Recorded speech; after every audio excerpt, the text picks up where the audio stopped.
এই মুহূর্তে সব থেকে বড় খবর, সুপ্রিম কোর্টে বড় ধাক্কা খেল মমতা বন্দ্যোপাধ্যায়ের সরকার।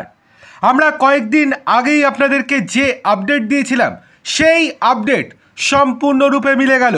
এবার সুপ্রিম কোর্টে বড় ধাক্কা রাজ্য সরকারের। কি হয়েছে চলুন বিস্তারিতভাবে জেনে নেওয়া যাক। তবে তার আগে আপনাদের কাছে বিনীত অনুরোধ, ভিডিওটি ভালো লাগলে লাইক, কমেন্ট এবং শেয়ার করতে ভুলবেন না, আর চ্যানেলটিকে অবশ্যই সাবস্ক্রাইব করবেন। চলে আসি মূল খবরে। স্কুল সার্ভিস কমিশনের 26,000 চাকরি বাতিল মামলা নিয়ে রায় পুনর্বিবেচনার আবেদন শুনবেন না সুপ্রিম কোর্টের বর্তমান প্রধান বিচারপতি সঞ্জীব খান্না। কেননা তিনি আজকে অর্থাৎ মঙ্গলবার দিনই অবসর নেবেন। সব ঠিকঠাক থাকলে আজকে বর্তমান প্রধান বিচারপতির বেঞ্চে আর এই মামলা উঠছে না। চাকরি বাতিল নিয়ে রাজ্য এবং এসএসসি রায় পুনর্বিবেচনার আর্জি নতুন প্রধান বিচারপতি শুনবেন, কিন্তু কবে সেই শুনানি হবে তা কেউই জানে না। সেক্ষেত্রে অনেকটা পিছিয়ে যেতে পারে এই মামলার শুনানি। সুতরাং বড় সড়ো ধাক্কা খেল রাজ্য সরকার এবং এসএসসি, সেটা বলার অপেক্ষা রাখে না।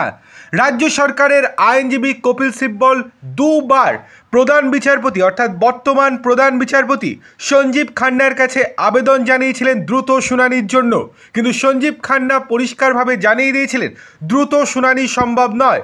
সেক্ষেত্রে এই মামলার ভবিষ্যৎ নিয়ে টানাপোড়েন শুরু হয়েছিল। অনেকেই দাবি করতে শুরু করেছিলেন হয়তো বর্তমান প্রধান বিচারপতি সঞ্জীব খান্না এই মামলা শুনতে আর আগ্রহী নন। ঠিক সেই মতোই এবার যেন কাজ করলেন তিনি। এবার তিনি আর এই মামলা শুনছেন না। এতটা পিছিয়ে যাওয়ার পর আজকে তিনি যখন অবসর নিচ্ছেন তখন পরিষ্কার হয়ে গেল তিনি এই মামলার সঙ্গে আর যুক্ত থাকবেন না। নতুন প্রধান বিচারপতি বি.আর. গবাইয়ের বেঞ্চে এই মামলা উঠবে। সেক্ষেত্রে কবে শুনানি হবে তার কোনো নিশ্চয়তা নেই।